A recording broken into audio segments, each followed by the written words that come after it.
اور ریفرنس دائر ہو جائے ثبوتوں کے ساتھ اور اس ریفرنس کی سماعت نہ ہو تو کیا وہ آٹومیٹیکلی ختم ہو جاتا ہے اس کی ریٹائرمنٹ کے بعد یا کچھ اکاؤنٹیبلٹی میکینزم ہونا چاہیے؟ مختصراً یہ کہ کیا کیا کوششیں اور اٹیمپٹس ہوتی رہی ہیں الیکشن کا فارم 47 آنے سے پہلے، کیا واقعات ہوتے رہے ہیں، تھوڑا سا شیئر کرنا چاہیں گے؟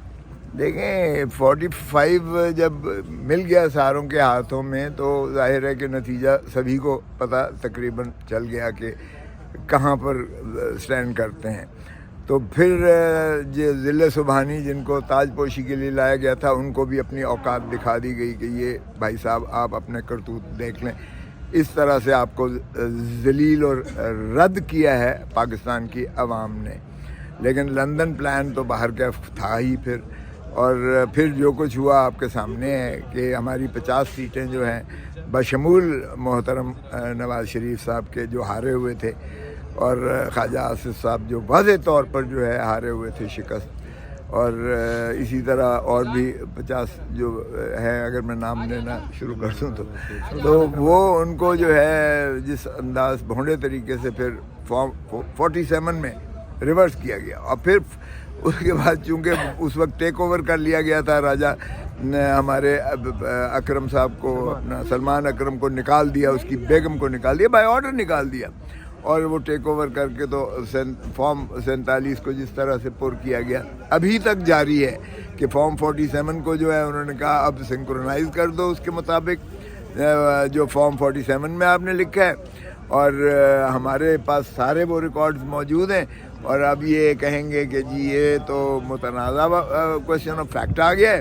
ایک فارم وہ ہے جو ماشاءاللہ آر او صاحب دے رہے ہیں فارم 45، اور پریزائڈنگ آفیسرز کو بلا کر یا پولنگ ایجنٹس کو بلا کر، تو یہ جو ہے ظاہر ہے کہ کویسچن آف فیکٹ ہے، تو لہٰذا آپ ٹریبونلز میں جائیں. تو یہ ان کی جانی پہچانی ہوئی جو ہے الیکشن کمیشن بیچ میں پوری طرح سے ملوث ہے اس میں، اور جو ماشاءاللہ بیرونی قوتیں ہیں جنہوں نے آ کر یہ فارم 47 ریٹرننگ آفیسر سے جبری کرائے ہیں. کچھ غیرت مند تو چھٹی پر چلے گئے اور کچھ نے انکار کر دیا دستخط کرنے سے، وہ ڈپٹی سے کروا لیے گئے فارم 47.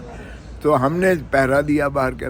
میرے حلقے میں بھی کوئی کم نہیں تھی، پہلے ٹی وی دکھا ہی نہیں رہا تھا مجھے کہ میں، حالانکہ 40,000 پلس سے میں جیتا ہوں، اور خود خواجہ سعد رفیق صاحب نے آ کر سب سے پہلے یہ مجھے مبارک دی اور اپنی شکست کو تسلیم کیا. لیکن اس عمل کو آپ کیسے دیکھتے ہیں خواجہ سعد رفیق کی طرف سے جو شکست تسلیم کی گئی ہے؟ میں سمجھتا ہوں یہ جمہوری روایات میں اچھا ایک جسچر ہے، کرنا چاہیے. لیکن خواجہ آصف صاحب بھی یہی کرتے، نواز شریف بھی کاش یہی کرتے، اور باقی جو ہے وہ اون چودھری بھی یہی کرتے، باقی بھی کاش ایسا ہی کرتے کہ تسلیم کر لیتے تو آگے تو چلتا ملک.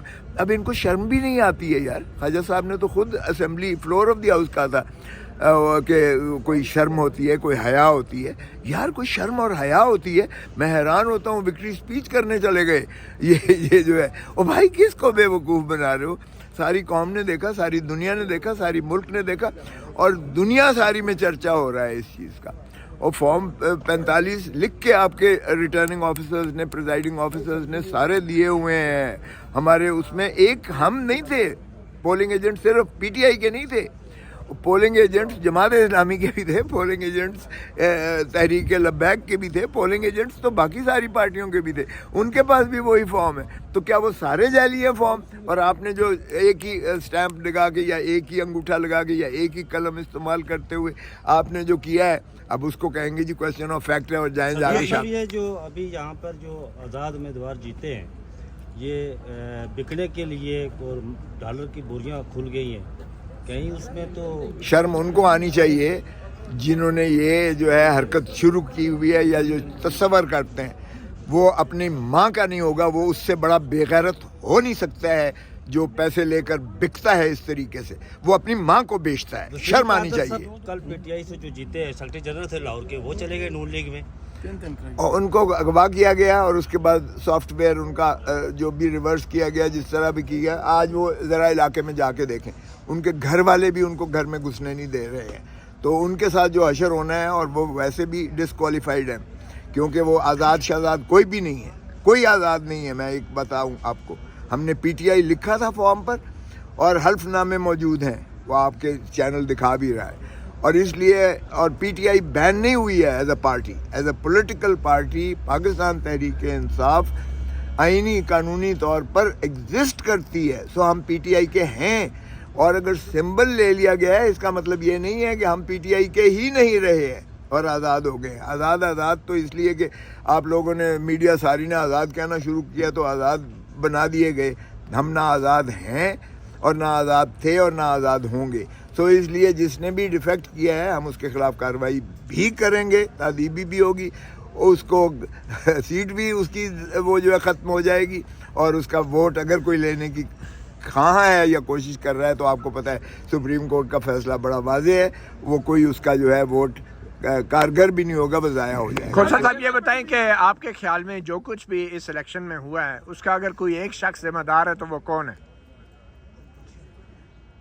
مطیع اللہ جان, تو جو سوال کر رہا ہے تجھے بھی پتہ ہے اس کا جواب, لیکن میں کہوں گا ظاہر ہے الیکشن کمیشن اور کیئر ٹیکر گورنمنٹ ہے. وہاں میں بھی نہیں جا رہا جہاں تو مجھے لے جانے کی کوشش کر رہا ہے. بابر صاحب یہ پٹیشن کیا تھی اور آج آرڈر کیا ہوا ہے سپریم کورٹ؟ ہماری جو پٹیشن تھی وہ ججز کے اکاؤنٹیبلٹی کے حوالے سے تھی, اور اس میں پٹیشنر نمبر 1 جو ہے وہ اپنا عافیہ شیر بانو ہے, افراسیاب خٹک صاحب ہیں, میں ہوں, اور تقریباً 98 سول سوسائٹی کے لوگ ہیں جنہوں نے یہ پٹیشن کی تھی. اور یہ پٹیشن اس وقت کی تھی جب اس وقت کے چیف جسٹس صاحب جو تھے وہ پاکستان کے چیف جسٹس تھے, اور یہ پٹیشن تھی ان کے خلاف ریفرنس دائر کیا گیا تھا, لیکن اس ریفرنس کی سنوائی اس وقت تک نہیں ہو سکی جب تک وہ چیف جسٹس کے عہدے پر رہے تھے. اور جب وہ چیف جسٹس کے عہدے سے ریٹائر ہو گئے تو سپریم جوڈیشل کونسل نے تمام پٹیشنرز کو کہا کہ اب تمہاری پٹیشن انفرکچوس ہو گئی ہے کیونکہ وہ چیف جسٹس صاحب اپنے عہدے سے ریٹائر ہو گئے ہیں. اس پر ان تمام پٹیشنرز نے, جن کی تعداد تقریباً 98 اور 100 تھی, انہوں نے درخواست کی کہ ہماری پٹیشن تو اس وقت دائر کی گئی تھی جب وہ چیف جسٹس صاحب چیف جسٹس تھے, تو کیا آپ نے جب اس کو انفرکچوس ڈکلیئر کر دیا ہے تو کیا اس کا مطلب یہ ہوا کہ کسی جج کی کسی وقت بھی اکاؤنٹیبلٹی نہیں ہو سکے گی, کیونکہ اگر اس کے خلاف درخواست دی جائے اور سپریم جوڈیشل کونسل اس کی ہیئرنگ نہ کرے جب تک وہ ریٹائر نہ ہو جائے, اور ریٹائرمنٹ کے بعد وہ انفرکچوس ہو جائے. تو ہماری وہ درخواست جو تھی وہ رجسٹرار صاحب نے ایڈمنسٹریٹو آبجیکشنز لگا کر واپس کر دی تھی, اور کہا کہ سپریم جوڈیشل کونسل ایک آئینی ادارہ ہے اور اس کے خلاف آپ سپریم کورٹ میں پٹیشن نہیں کر سکتے. رجسٹرار صاحب کے خلاف کے آرڈر کے خلاف ہم چیمبر میں ہم نے اپیل کی, اور سپریم کورٹ کے ایک فاضل جج نے چیمبر میں سنوائی کرنے کے بعد, ہیئرنگ کرنے کے بعد کہا کہ ہاں یہ اس میں آئینی اہم معاملات ہیں اور یہ ہم پورے عدالت کے سامنے پیش کریں گے. تو یہ جو 5 ممبر کا جو بینچ ہے یہ وہی کیس سن رہا تھا. اس دوران میں حکومت کا بھی ایک کیس ہے, اور وہ جسٹس جن کے خلاف نقوی صاحب کے خلاف جو کیس تھا سپریم جوڈیشل کونسل میں, اور اس کیس کی ہیئرنگ سے پہلے انہوں نے استعفیٰ دیا تھا. لیکن ہمارا کیس اصولی طور پر مختلف اس لیے ہے کہ ہم نے یہ سوال اٹھایا ہے کہ کیا کسی ایک جج کے خلاف اگر وہ کرسی پر بیٹھا ہو اور ریفرنس دائر ہو جائے ثبوتوں کے ساتھ, اور اس ریفرنس کی سماعت نہ ہو, تو کیا وہ آٹومیٹیکلی ختم ہو جاتا ہے اس کی ریٹائرمنٹ کے بعد, یا کچھ اکاؤنٹیبلٹی میکینزم ہونا چاہیے. تو آج جو ہے سپریم کورٹ نے نوٹسز جاری کر دیے ہیں. ابھی ہم پورے فیصلے کے تحریری فیصلے کا انتظار کر رہے ہیں. انہوں نے نوٹسز جاری کر دیے ہیں حکومت کو اور سب کو. تو میں سمجھتا ہوں کہ یہ ایک بڑی پیش رفت ہے. آپ نے پہلے جب پٹیشن دائر کی تھی تو اس میں آپ نے حکومت کو فریق کیوں نہیں بنایا تھا؟ ہماری جو پٹیشن تھی وہ تو چونکہ سپریم کورٹ کے ایک سٹنگ جج کے خلاف تھی, تو وہ تو کوئی شہری بھی کسی وقت بھی کر سکتا ہے. تو ہم نے اس کے خلاف اٹارنی جنرل کو نوٹس بھی نہیں ہوا. اٹارنی جنرل کو نوٹس بعد میں ہوا ہے، جو نوٹس ہوا ہے، لیکن ہم نے اس قاعدے اور ضوابط کے تحت جس کے تحت کوئی بھی شہری 209 کے تحت ریفرنس دائر کر سب نے وہی کیا تھا. تو اب ہم انتظار کر رہے ہیں آرڈر کا، لیکن آج ایک سگنیفیکنٹ پیش رفت. Thank you very much. Sir کن ججوں کے خلاف درخواست تھی اور کیا ان ججوں کا موقف نہیں سننا چاہیے سپریم کورٹ کو؟ سپریم کورٹ کو ڈیفینیٹلی سننا چاہیے. سب تو سپریم ججز کورٹ جن کے سو خلاف؟ ہم نے جن کے خلاف کیا تھا اس وقت کے چیف جسٹس تھے ثاقب دیکھیں نثار. متی، اس وقت ہمارا موقف یہ تھا، نہیں دیکھیں اس وقت ہماری امید یہ تھی کہ چیف جسٹس جو سربراہ ہیں وہ ہمارا کیس سنیں گے. ہمیں تو امید تھی کہ وہ سن لیں گے. تو ہم دوسروں کو پارٹی کیوں بناتے؟ ہم عام شہری ہیں، ویمنز ایکشن فورم کے ممبرز تھے، انسانی حقوق کے. ہم تو احتساب اور طریقہ کار سمجھنا چاہ رہے تھے، ہم کوئی وکیل نہیں تھے. تو عام شہری سے یہ امید رکھنا کہ وہ باریکیوں میں، قانونی باریکیوں میں تو ہم نہیں جا سکتے تھے. آج ہم نے سیکھا ہے. ہمارا موقف یہی ہے کہ سکھائیں ہمیں کہ احتساب کا کیا طریقہ ہوتا ہے. یہ بہت اوپیک ہے اور یہ ٹرانسپیرنٹ ہونا چاہیے. تو آج اسی لیے بابر صاحب بھی جو کہہ رہے ہیں کہ یہ خوشائن بات ہے کہ اب گہرائی میں جایا جا رہا ہے. اور اٹارنی جنرل کا موقف تھوڑا سا الگ ہے ہم سے اس لحاظ سے. آج بھی آپ نے سنا ہے ہیئرنگ میں کہ ان کا یہ کہنا ہے کہ جو دوسرا کویسچن ہے کہ جوڈیشل کاؤنسل کو کوئی ڈائریکشن نہیں دے سکتی ہے، عدالت کوئی ڈائریکشن نہیں دے سکتی. ہمارا تھوڑا سا موقف فرق ہے. آپ نے ہمارے وکیل کو سنا، وہ کہتے ہیں کہ کیوں نہیں دے سکتا، اس کا کوئی فریم ورک تو ہونا چاہیے. جب یہ جوڈیشل کاؤنسل کس کو جواب دے؟ ہم نے صدر کو تو بنا لیا تھا اس میں. مجھے نہیں پتا اگر آپ کہتے ہیں کہ فیڈریشن کو جواب دہ ہیں تو فیڈریشن کو پارٹی بن جانا چاہیے. کلیئر تو کریں نا ہمیں کہ اس کے سٹیپس کیا ہیں، سٹیجز کیا ہیں. اور ان کا بھی جو ان کی فکر جو ہے ججز کی کہ بھئی کس قسم کے جج کو یہ ہمارا معاملہ تو نہیں ہے.